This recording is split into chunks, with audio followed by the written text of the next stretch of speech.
poetry specifically, but the arts in general, from the 19 teens to about 1980, I'd say, was a golden age. Not only a golden age for American art, golden age for world art, a golden age for art in general.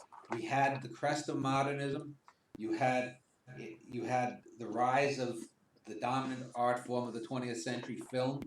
You had a number of movements like Neo-Realism and and then the New Wave movement. Even though the French New Wave is probably the least, it was the first, but it's the least of the New Waves. But then around 1980, film went in the crapper. At least American film. There are still some few exceptions, but they increasingly few. Writing, the novel also tanked around 1980. Poetry around the same time. But I think it's cyclical. People are just not going to.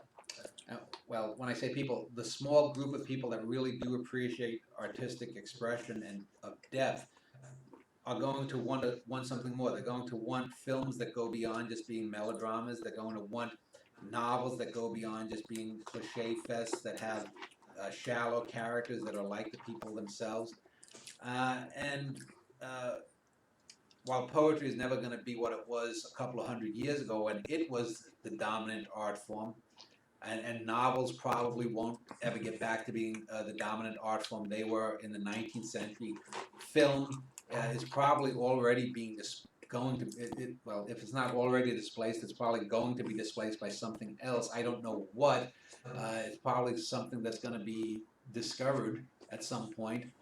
But the things are always going to be cyclical, and every generation rediscovers better writers from the past and discards its own crap, because someone isn't going to want to read Maya Angelou in 2050 because there'll be a 2050 version of Maya Angelou, and that person will be overweening and overbearing, and their crap will affect the dull and the stupid and the ignorant and the emotionally weak in 35 years.